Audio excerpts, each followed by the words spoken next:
Hello everyone, welcome back to my channel. আজি আমি বনাম আসামিজ ষ্টাইল ভেজ থালি। ভাতৰ লগতে আমাৰ থাকিব 3টা টাইপৰ পিটিকা, 4টা টাইপৰ ফ্ৰাই, এটা কাৰি, দাইল, ডিজাৰ্ট থাকিব আৰু লগতে থাকিব চাটনি। আৰু ইয়াৰ বাবে যিমানখিনি দৰকাৰী বস্তু সকলোখিনি আমি উলিয়াই লৈছো আৰু আপোনালোকক এবাৰ দেখাই দিছো। এয়া আমি লৈছো সৰু সৰু চাউল। আপোনালোকে ইয়াৰ সলনি জহা চাউল ব্যৱহাৰ কৰিব পাৰে, তেতিয়া খাবলৈ বেছি ভাল হয়। ইয়াৰ লগতে আমি লৈছো কঁঠালৰ মুচি, এটা পিটিকা বনাম আৰু ইয়া পুদিনা আৰু আমটেঙাৰ চাটনি বনাম, ধনিয়া চবতে অলপ অলপ দিবৰ কাৰণে, আৰু বেঙেনা আমি পিটিকা বনাম, পটল ফ্ৰাই কৰিম, বিটৰুট আৰু এয়া হ'ল সাগু। দুইটা মিলাই আমি এটা বহুত ধুনীয়া ডিজাৰ্ট বনাম, বহুত টেষ্টি। আৰু ইয়াৰ লগত আমি দি দিম এয়া লৈ লোৱা ড্ৰাই ফ্ৰুটছ, এইখিনি আমি তাৰ লগতে দিম। ইয়াত জলকীয়া, আদা, নহৰু, পিঁয়াজ, লগতে বিলাহী আৰু ভেন্দি কেইটামান লৈছোঁ, আমি সেয়া ফ্ৰাই কৰিম। আৰু লগতে সৰু আলু ফ্ৰাই কৰিম। আৰু এয়া লৈছোঁ খৰিচা। খৰিচাখিনি ক'ত দিম জানেনে? এই যে বাকলি থকা গোটা মচুৰ মাহখিনি দেখিছে, এয়া বনাওঁতে আমি লগত খৰিচা দিম। যদিও আমি ভেজ থালি বনাইছোঁ, অলপমান চিকেনৰ টেষ্টটো আনিবৰ কাৰণে এয়া লৈছোঁ আমি চয়া চাংকছ আৰু লগত চাটু। এই দুইটা মিলাই এটা ধুনীয়া আমি কাৰি বনাম, চিকেন মছলা দি, চিকেনৰ নিচিনা। আৰু অলপমান লৈছোঁ সেয়া গোটা মছলা, যোনখিনি আমি পিটিকাত তেল মাৰোঁতে ব্যৱহাৰ কৰিম, আৰু অলপমান দাইলত। প্ৰথমে আমি পুদিনা পাতখিনি এইদৰে গুচাই লৈছোঁ, আৰু লগতে আমখিনিও বাকলি গুচাই গুটিও উলিয়াই এইদৰে সৰু সৰুকৈ কাটি ল'ম। একেধৰণে বাকী গোটেইখিনি বস্তু আমি কাটি ধুই পখালি ৰেডি টু ইউজ কৰি ল'ম, যাতে আমি পটাপট কুকিং ষ্টাৰ্ট কৰিব পাৰোঁ। প্ৰথমতে আপুনি দেখিছেই, এয়া আমি সাগু দিছোঁ, লগতে অলপমান চেনি।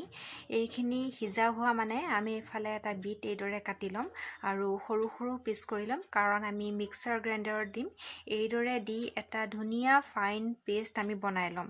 দৰকাৰ হ'লে আপোনালোকে এইখিনি চালনীয়া চেকিও দিব পাৰে, মই কিন্তু ডাইৰেক্টলি দিছোঁ কাৰণ বহুত ফাইন পেষ্ট আমি বনাইছোঁ। আৰু এইদৰে অলপমান মিক্স কৰি ঢাকোনটো মাৰি প্ৰায় ল' ফ্লেমত 5 মিনিটৰ কাৰণে সিজিবলৈ দিম।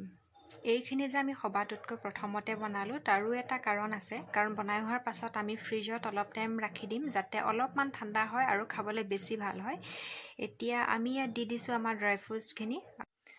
5 মিনিট ঢাকোন মাৰি ল' ফ্লেমত সিজোৱাৰ পিছত এয়া আমাৰ ডিজাৰ্ট ৰেডি হৈ গ'ল।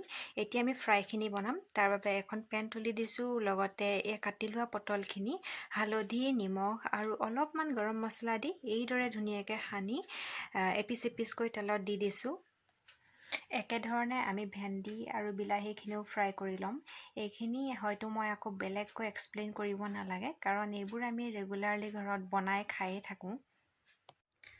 মাত্ৰ এই বিলাহীটো ফ্ৰাই কৰোঁতে মাজতে যে মই 3 ভাগ কৰি দিছোঁ, এইটো খুবেই জৰুৰী হয়, কাৰণ মছলাখিনি ভিতৰত তেতিয়াহে সোমাব, নহ'লে ভিতৰৰ ছাইডৰ পৰা অলপমান মিঠা মিঠা নিচিনা টেষ্ট আহিব আৰু নিমখখিনি ভিতৰত নাপাব। এতিয়া আমি আমাৰ বাদামী আলুখিনিও এইদৰে ফ্ৰাই কৰি ল'ম।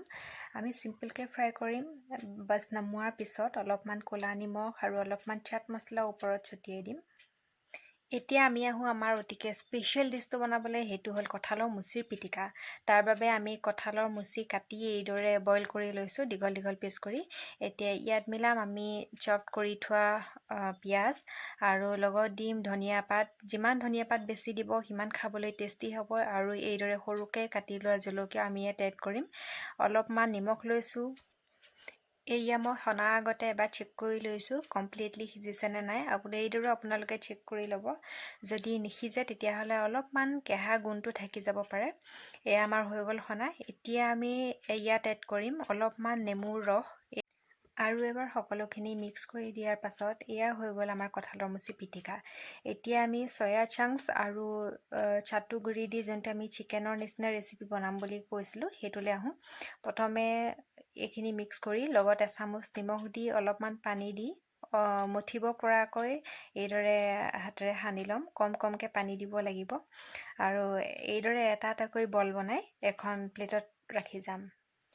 এতিয়া আমি 1 চামুচ লৈছোঁ কৰ্ণফ্ল'ৰ, আৰু ইয়াত অলপমান পানী মিলাম আৰু এটা ধুনীয়াকৈ মিক্সচাৰ বনাই ল'ম। আৰু আমাৰ যোনখিনি চয়া চাংকছৰ যোনখিনি আমি বল বনাইছিলোঁ, সেইখিনি ইয়াত ডিপ কৰি ডাইৰেক্ট আমি কেৰাহীত দিম। এবাৰ ঢাকোন মাৰিও সিজাম আৰু ইলুটি শিলুটি কৰাৰ পাছত এয়া আমাৰ চয়া চাংচৰ বল ৰেডি হৈ গ'ল। এতিয়া আমি কেৰাহীৰ তেলখিনি কমাই ল'ম প্ৰথমতে, তাৰপিছত অলপমান পাঁচফোৰণ দিম, তাৰপিছত গোটা মছলা দিম। গোটা মছলাত আছে লং, ইলাচি, দালচেনি আৰু কেইটামান ক'লা জালুক। এতিয়া সৰুকৈ কাটি ৰখা পিঁয়াজখিনি দিম, নৰসিংহৰ পাতকেইটা দিম আৰু লগতে বিলাহীখিনি দিম।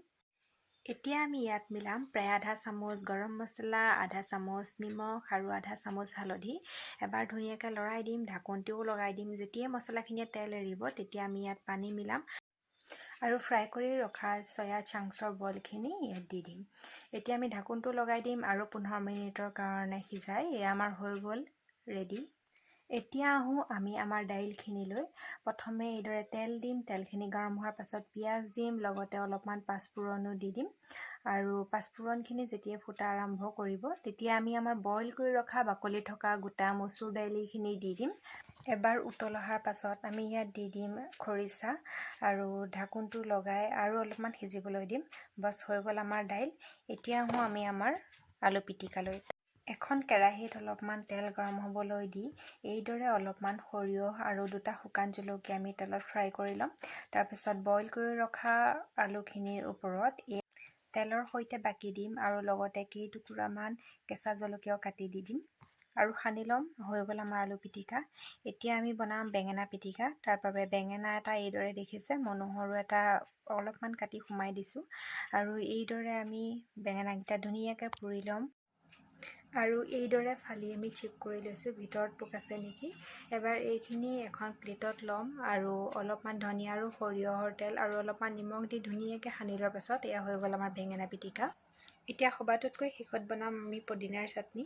তাৰ বাবে পুদিনা লৈছোঁ, লগতে সৰু আম কাটি লৈছোঁ, দুফুটামান নহৰু, লগতে অকণমান আদা আৰু অলপমান নিমখ দি মিক্সাৰ গ্ৰাইণ্ডাৰত মিক্স কৰি লোৱাৰ পিছত হৈ গ'ল আমাৰ পুদিনা চাটনি ৰেডি। এতিয়া এখন আগলি কলপাত ধুনীয়াকৈ কাটি ধুই অলপমান জুইত সেকি ল'ম আৰু এইদৰে ভাত লৈছোঁ, লগত লৈছোঁ কঁঠালৰ মুচিৰ পিটিকা, পুদিনা আৰু আমৰ চাটনি, আলু পিটিকা য'ত সৰিয়হ দি তেল মাৰিছোঁ আমি, আৰু লৈছোঁ এইফালে বেঙেনা পিটিকা আৰু লৈছোঁ বিলাহী ফ্ৰাই, পটল ফ্ৰাই, বাদামী আলু ফ্ৰাই, ভেন্দি ফ্ৰাই আৰু এইটো লৈছোঁ চয়া চাংচৰ যোনটো চিকেনৰ নিচিনা ডিছটো, আৰু এইফালে লৈছোঁ বাকলি থকা মচুৰ দাইলৰ লগত খৰিচা আৰু সবাতোতকৈ শেষত লৈছোঁ আমাৰ চাগু আৰু বিটৰুটৰ ডিজাৰ্ট। বছ হৈ গ'ল আমাৰ প্লেট ৰেডি। যদি ভিডিঅ'টো চাই ভাল পালে তেন্তে প্লিজ লাইক আৰু ছাবস্ক্ৰাইব কৰিবলৈ নাপাহৰিব। আজিলৈ আহোঁ আৰু এটা নতুন ৰেচিপি লৈ আহিম। তেতিয়ালৈকে বাই বাই।